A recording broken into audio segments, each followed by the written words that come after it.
الرحمن الرحيم مالك يوم الدين إياك نعبد وإياك نستعين اهدنا الصراط المستقيم صراط الذين أنعمت عليهم غير المغضوب عليهم ولا الضالين آمين. سبحان الله الحمد لله لا إله إلا الله والله أكبر ولا حول ولا قوة إلا بالله العلي العظيم. سبحان الله والحمد لله ولا إله إلا الله والله أكبر ولا حول قوة إلا بالله العلي العظيم. سبحان الله والحمد لله ولا إله إلا الله والله أكبر ولا حول ولا قوة إلا بالله العلي العظيم. Assalamualaikum warahmatullahi wabarakatuh. Alhamdulillahilladzi ja'ala al-laila wan-nahara khilfatan liman arada an yadhakkara wa arada syukura.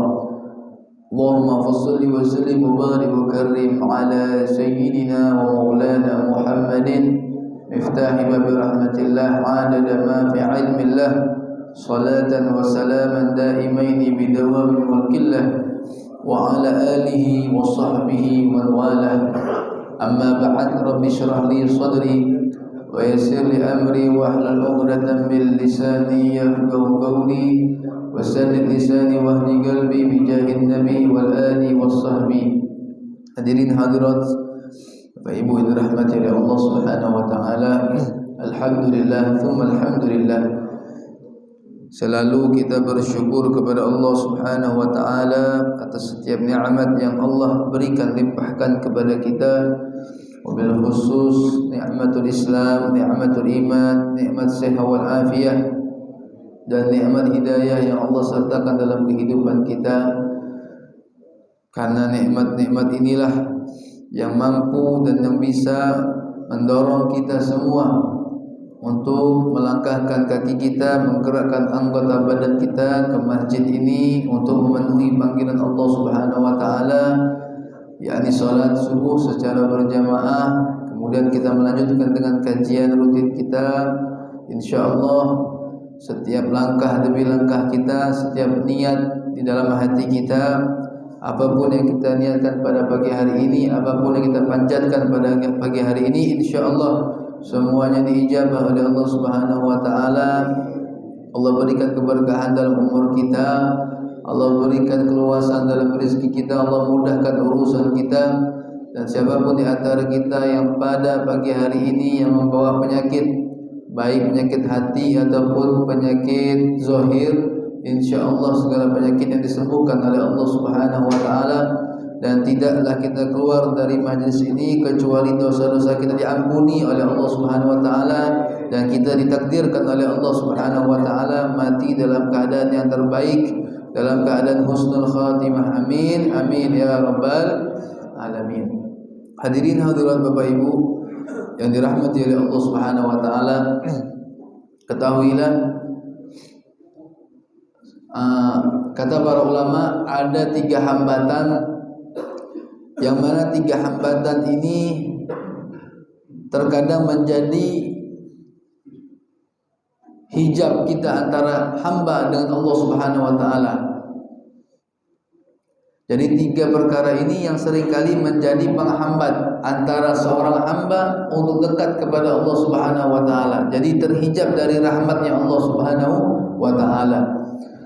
Yang pertama, yang seringkali yang terjadi dan ini tanpa disadari, apa yang pertama yaitu adalah al-jahlu.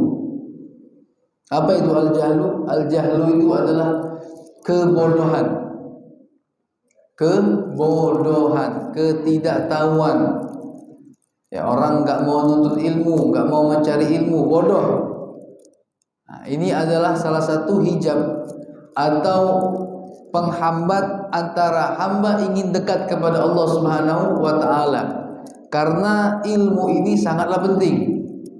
Ilmu ini adalah bab min awalil bab.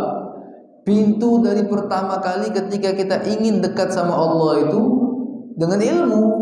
Kita harus kenal dulu siapa yang kita ingin dekati. Ya enggak? Tak kenal maka tak cinta. Jadi harus memang benar-benar kenal. Harus tahu dulu. Nah, dengan apa? Dengan cara menuntut ilmu. Orang yang bodoh, orang yang tidak mengetahui ilmu adalah sumber kebinasaan, sumber malapetaka. Kita lihat bagaimana ketika seorang beribadah tanpa didasari ilmu. Banyak orang sholat sampai sekarang, Bapak Ibu, dia tidak tahu apa yang dia baca.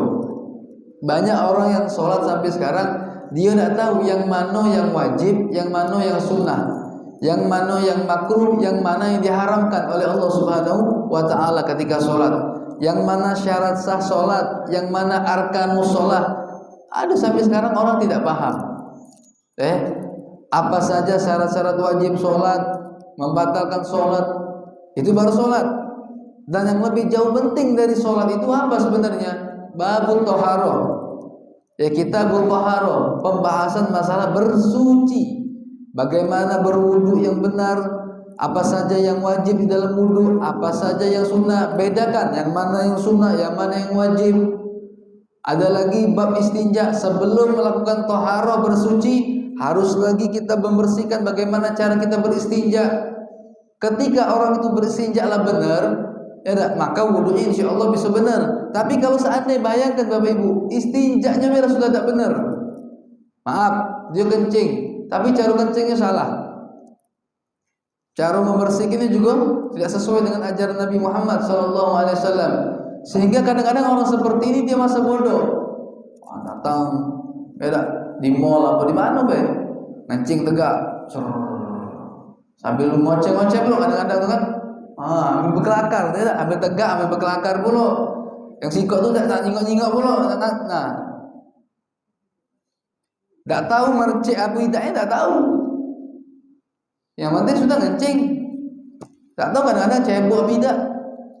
Dia nyiram mencet-ceret. Dia disiram ya kencingnya. Tak tahu dia cebok apa tidak. Wallahu alam. Setelahnya ditutup, langsung ambil wudu dan ikut sholat. Ini kan tak sah. Kenapa? Karena dia tidak istinja dengan benar. Belum lagi kalau seandainya ada yang mercik, najis pakaiannya. Nah, ini kan kalau orang tidak punya ilmu, yang tahu apa itu. Kalau tidak punya ilmu itu, yang penting aku sholat. Yang penting aku sholat. Tidak seperti itu. Tidak. Banyak juga orang di luar sana ketika ditanya ngapa kalau sholat, pakaian aku ini kotor. Nah, ini banyak juga hati-hati. Padahal belum tentu ketika pakaian kita kotor itu najis. Apa misalnya kadang-kadang tukang bengkel, anak berapa kali kalau lagi menarik mobil, apalagi menarik motor, kadang-kadang ketemu mekanik itu, ya kenal lah sudah namanya. Betul namanya itu Agus. Gus, kamu tak sholat Gus? Kotor bib katanya. Tidak tuh najis saya ngomong. Sholat. Iya bib gitu. Tidak seluruhnya kotor itu najis. Jangan sampai hal-hal seperti itu ternyata menghalangi kita dari sholat. Ya enggak? Kadang-kadang mohon maaf, yang kejinguan tidak kotor pun bisa kejinguan najis. Sebenarnya najis, tidak kotor. Ya enggak? Kadang-kadang kencing, mohon maaf. Kadang-kadang tidak bau. Ya enggak? Kita kadang-kadang tidak bisa membedakan antara kencing apa bukan, karena bersih tadi mungkin kencingnya. Mungkin kita pikir banyak. Kadang-kadang sesuatu yang belum tentu kita pikir itu jorok, kotor, itu najis. Nah, jadi itu pentinglah ilmu. Berapa banyak orang yang bisa menyalahkan orang lain karena sebab apa? Karena sebab kebodohan, karena ketidaktahuan. Salah. Kenapa? Ya ilmu itu kan luas. Jangan sampai ilmu yang kita punya sedikit itu kadang-kadang bisa mengklaim orang salah. Nah, ini banyak juga terjadi. Ngerasa dia punya ilmu, ya enggak. Sehingga apa yang dia yakini, apa yang dia pelajari, kemudian dia melihat, memandang orang lain, itu salah. Padahal belum tentu juga. Mungkin barangkali, oh si fulan itu mazhabnya ini, aku mazhabnya ini, kan nggak tahu. Itulah pentingnya ilmu. Ada orang kadang mengatakan adab di atas ilmu, itu benar Pak, tapi beda konteksnya. Kadang-kadang, mohon maaf, kadang-kadang banyak ustadz-ustadz juga ketika menjelasi sepotong kalimat ini, al-adab fawqal ilmi, adab itu di atas ilmu, itu benar, sepakat gitu, adab di atas ilmu. Tapi ilmu itu segala-galanya. Kalau kamu tak tahu ilmu, kamu tak bakal tahu adab. Karena adab itu dipelajari dengan ilmu. Jadi ilmu itu jauh lebih penting. Memang adab ketika konteksnya memang harus beradab, ya harus beradab. Ilmu taruh dulu. Contoh, ketika lagi duduk sama guru kita, walaupun kita sudah alim sekalipun, gelar kita sudah banyak daripada gelar guru kita, S1, S2, S3, guru kita tak punya gelar, tetap ketika depan guru kita seolah-olah tak punya ilmu. Itu benar. Tapi ketika kita lagi ceramah, walaupun di situ ada guru kita, ya keluarkan ilmu kita. Sehebat apapun ilmu itu kita keluarkan. Kenapa? Karena itu ilmu, beda. Ketika kita berada di depan guru kita, cara kita beradab memang harus beradab. Cara duduk kita, cara ngomong kita, adab. Cuma ketika kita lagi menyampaikan, ketika berceramah misalnya atau apapun itu, ya keluarkan ilmu kita sesuai kapasitas kita. Jadi harus membedakan adab sama ilmu. Jadi jangan salah. Oh, harus belajar adab dulu banyak-banyak. Ilmu itu ngiring. Tidak cek itu juga memahaminya. Tetap ilmu itu yang harus kita cari. Adab baru ngiring. Paham Bapak Ibu ya? Jadi jangan salah memaknai al-adab fawqal ilm. Jadi jangan sampai juga ketika kita punya ilmu sedikit, kita gampang menyalahi wong. Oh, si fulan salah, kita yang benar. Banyak. Kenapa? Karena ilmu sedikit. Itu. Jadi yang pertama itu yang terkadang menjadi hambatan kita dekat sama Allah Ta'ala, al-jahlu, kebodohan. Karena kita tidak tahu, sehingga amal ibadah kita, apa yang kita kerjakan itu salah. Inilah kadang-kadang yang menjadi hambatan antara kita sama Allah Subhanahu wa Ta'ala. Nah, kemudian yang kedua yaitu adalah hawa nafsu. Hawa nafsu. Kenapa ya? Itulah sesuai yang apa dikatakan oleh Allah Subhanahu wa Ta'ala, hawa nafsu itu selalu mengajak kita di dalam keburukan.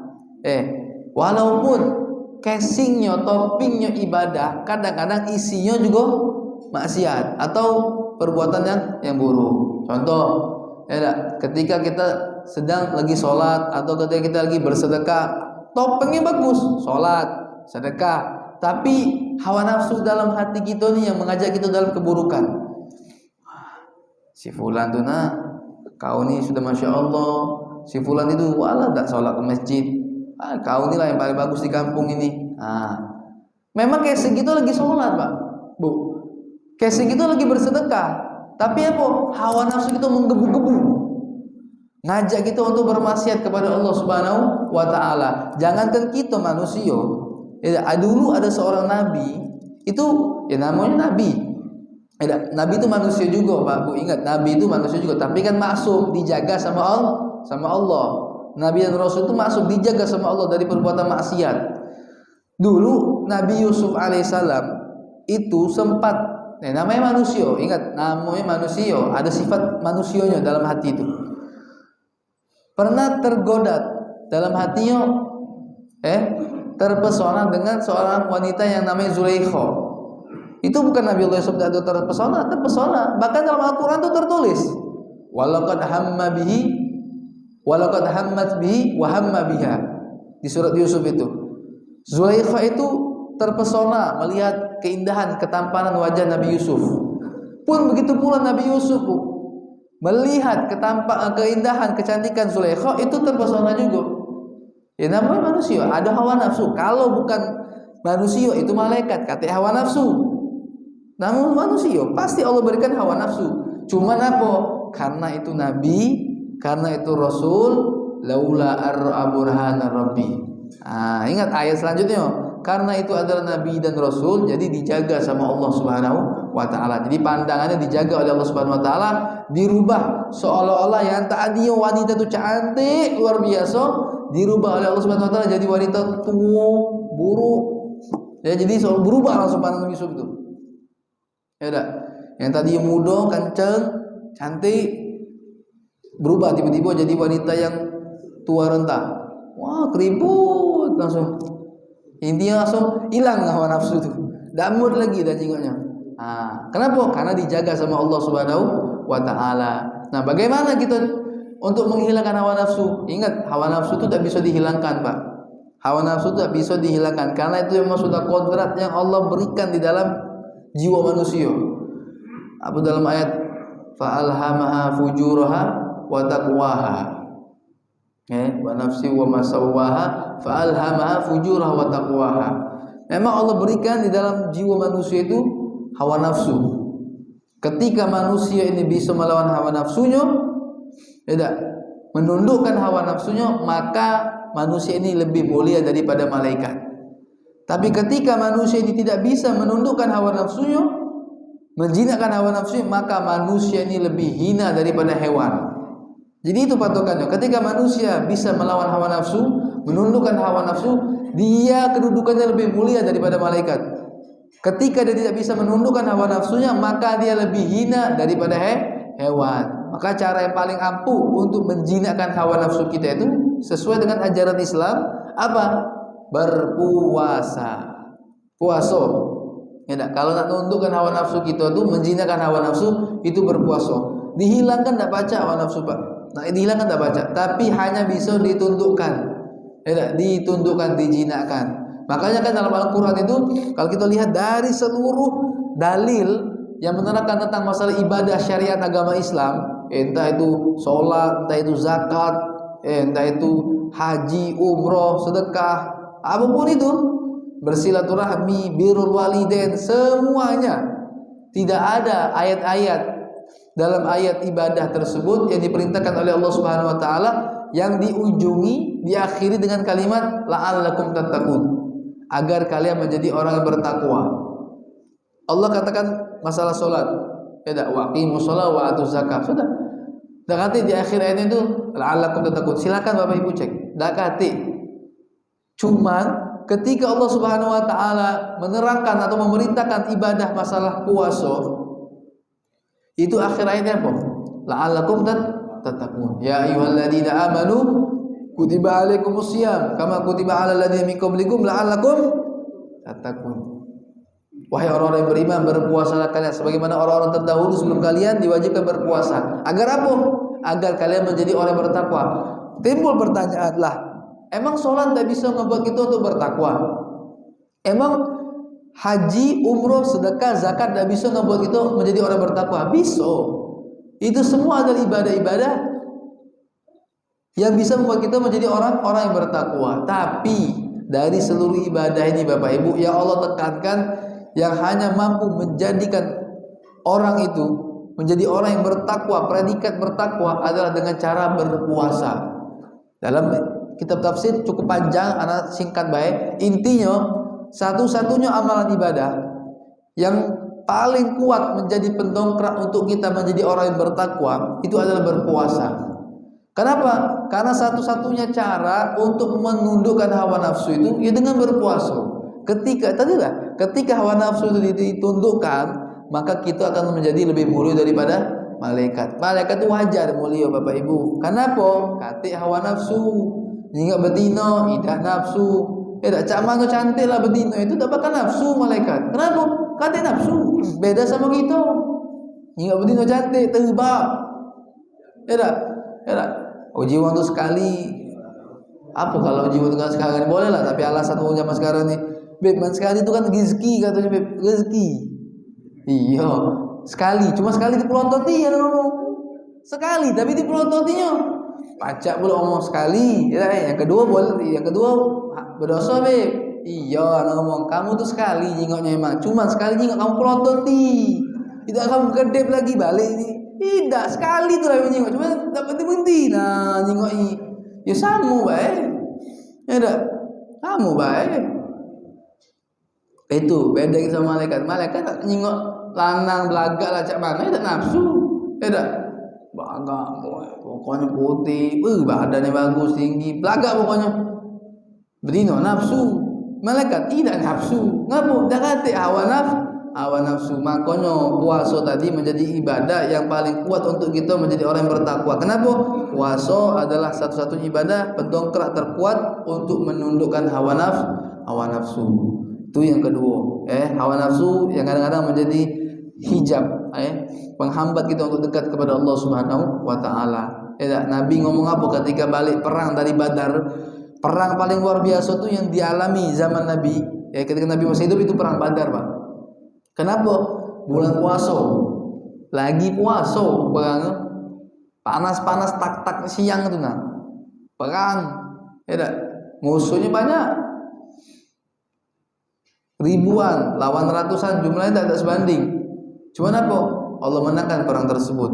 Nah, ketika pulang dari perang Badar tersebut, Nabi ngomong sama sahabat-sahabatnya, "Raja'na min jihadil asghar ila jihadil akbar." Itu sahabat bengong, Nabi ngomong itu, "Ya Rasulullah, apa yang kau katakan ya Rasulullah? Kita telah pulang dari jihad yang kecil menuju jihad yang lebih besar," kata Rasulullah. Emang jihad apa lagi besar daripada ini ya Rasulullah? Kita dalam keadaan puasa, panas-panas, berperang lawan jumlah musuh yang sangat banyak. Apa yang lebih besar daripada ini ya Rasulullah? Kata Rasulullah, memerangi hawa nafsu. Ternyata lebih berat daripada melawan orang kafir. Kenapa? Musuh dalam selimut hawa nafsu itu. Kadang-kadang topengnya bagus, ternyata dalamnya maksiat. Nah itu, nauzubillah summa nauzubillah. Kemudian Bapak Ibu, yang ketiga yang terakhir apa? Talbis iblis. Bisikan iblis yang selalu menggoda kita untuk selalu berbuat maksiat kepada Allah Subhanahu wa taala. Dan itu sesuai dengan janji iblis dalam Al-Qur'an. Ketika Allah usir tu iblis langsung mengambil ikrar, sumpah di hadapan Allah Subhanahu wa taala, "Tsumma la'atiyannahum min baini aydihim wa min khalfihim wa an aymanihim wa an syama'ilihim." Bersumpah di hadapan Allah, aku akan pasti menggoda anak Adam dari depan, dari belakang, dari kanan, dari kiri. Dari seluruh arah iblis itu bakal menggoda kita. Nah itu sudah janji iblis, Pak Bu. Makanya iblis tidak pernah cuti kalau menggoda kita. Tak pernah dia sampai cuti, tidak pernah. Kenapa? Sampai hari kiamat itulah janji dia untuk selalu menggoda anak Adam agar terjerumus dalam maksiat kepada Allah Subhanahu wa taala. Tapi ingat, memang kita manusia ini memang tempat salah, tempat dosa. Benar? Sebagaimana Nabi ngomong, kullu bani Adam khata'. Anak Adam tuh punya buat salah, khilaf, maksiat, pernah pasti, kecuali Nabi dan Rasul.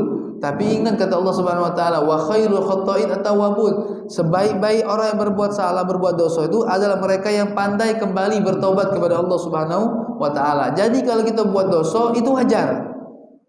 Memang wajar. Berbuat salah itu wajar, tapi tidak dobel berkali-kali juga. Tidak. Memang manusia tempat salah. Tapi ingat, ketika kita berbuat salah, berbuat dosa, ingat untuk bertobat kepada Allah Subhanahu wa taala. Tak kati, Pak, Bu, lembaran hidup manusia ini yang bersih dari nuktah, catatan hitam, tak kati.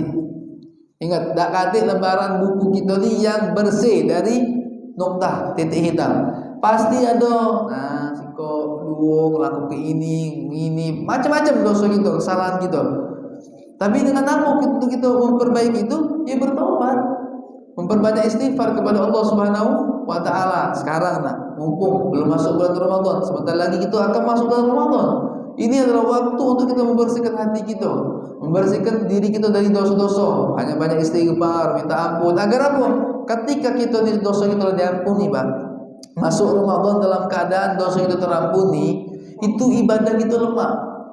Karena yang menjadi hijab terbesar juga antara kita sama Allah, membuat kita lesu ibadah, itu dosa. Ngapalah aku nih cak beratnya anak sholat subuh di masjid, dosa kita banyak, jadi berat. Ngapalah aku nih susahnya anak majlis taklim, dosa kita banyak. Jadi yang membuat kita tuh berat untuk beribadah itu salah satunya dosa. Dosa kita banyak, itu yang membuat kita berat. Jadi banyak-banyak minta ampun sama Allah Subhanahu wa taala sebelum kita masuk bulan Ramadan. Insyaallah Allah panjangkan umur kita, Allah sehatkan kita untuk berjumpa dengan bulan suci Ramadan. Jadi banyak-banyak bertobat kepada Allah Subhanahu wa taala. Ingat, Pak, Bu, jangan pernah nunda-nunda tobat. Ya, jangan pernah sekali-kali mengakhir-akhirkan bertaubat atau istighfar kepada Allah Subhanahu wa taala. Dari seluruh perintah Allah dalam Al-Qur'an, dak kate yang Allah suruh kita untuk bergegas dalam amal ibadah. Allah perintahkan salat. Apakah ada ayat yang mengatakan bergegaslah kalian dalam salat? Dak kate. Ketika Allah berbicara tentang masalah sedekah, apakah Allah katakan bergegaslah kalian dalam bersedekah? Tidak ada. Ketika Allah berbicara tentang masalah haji, apakah Allah katakan, ayo bergegaslah, cepatlah kalian tunai haji? Tidak kate. Dan lain sebagainya dari setiap amal ibadah. Berpuasa tidak kate. Cuman perintah waqimus shalah wa atuz zakah wa atimul hajja wal umrah. Apalagi? Hanya ayat-ayat seperti itu berupa perintah, tapi tidak ada perintah untuk bergegas, tidak ada. Yang penting kita lakukan perintah tersebut. Sholat wajib, lakukan, tidak boleh ditinggalkan. Haji yang mampu, lakukan. Zakat yang wajib, lakukan yang mampu. Tapi hanya ada satu ayat Bapak Ibu yang Allah perintahkan kita dengan menggunakan kalimat bergegaslah kalian, bercepat-cepatlah kalian. Ayat apa? Ketika Allah perintahkan kita untuk bertaubat, untuk meminta ampun kepada Allah Subhanahu wa taala. Apa ayatnya? Wasari'u ila maghfiratin mir rabbikum. Cepat-cepatlah kata Allah. Bergegaslah, jangan ditunda-tunda. Wasari'u ila maghfiratin mir rabbikum. Hanya satu ayat ini Allah perintahkan kita untuk bergegas di dalam melakukannya. Apa? Bertobat, meminta ampun kepada Allah Subhanahu wa taala. Jadi Bapak Ibu sekali lagi, ini bulan untuk kita mempersiapkan diri. Rajab, Sya'ban, ini adalah bulan untuk kita mempersiapkan diri. Makanya Rasulullah tuh paling banyak puasa di bulan Rajab, Sya'ban. Paling banyak Rasulullah. Bahkan kata para sahabat Nabi itu puasanya itu dari nisfu Sya'ban sampai tanggal 28 Sya'ban berpuasa. Kemudian tanggal 29 tak boleh lagi. Kenapa? Ayam syak tak boleh kita berpuasa, haram hukumnya. Takutnya itu sudah masuk bulan Ramadan. Ya tak? Jadi Nabi itu sangat banyak sekali berpuasa di bulan Rajab, bulan Sya'ban. Agar apa? Agar terbiasa. Ya tak? Jadi tak terkejut lampung gitu nih. Nah, Nabi itu ngajari. Ya tak? Kadang-kadang kita nih hari pertama kali bulan puasa Ramadan itu lemas badan kita. Terbucat. Ngapa? Ya mulu ngejut. Setahun tak pernah puasa. Sekali puasa masuk Ramadan. Wajar lampung gitu kejut. Ya tak? Pucat kayak gitu. Ngapa? Karena tidak terbiasa. Lemasnya Ustaz. Ngapa? Puasa. Iyalah pula puasa. Hati puasa yang semangat. Ya tak? Tamu tidak makan minum. Ya tak? Kalau semangat mau curiga pula. Lalu tak puasa kawan nih. Ya tak? Jadi itu. Jadi bulan ini adalah bulan untuk kita mempersiapkan diri menyambut bulan suci Ramadan. Perbanyak istighfar, perbanyak puasa sunnah, minta ampun, bertobat kepada Allah Subhanahu wa taala agar ketika masuk bulan Ramadan kita sudah terbiasa, tidak terkejut lagi berpuasa, ngaji Qur'annya, dicicil dari sekarang, mulai sholat sunnahnya, biar masuk bulan Ramadan itu akhirnya jadi apa? Sudah terbiasa dan bukan menjadi beban lagi untuk kita. Ya, semoga Allah Subhanahu wa taala panjangkan umur kita agar kita berjumpa dengan tamu spesial kita yaitu bulan suci Ramadan. Allah berikan kesehatan untuk kita, Allah mantapkan iman kita dan Allah berikan istiqomah di dalam kehidupan kita dalam ketaatan kepada Allah Subhanahu wa taala. Amin. Amin ya rabbal alamin. Hadza minni ma aqul lakum wa la afu minkum. Wassalamu alaikum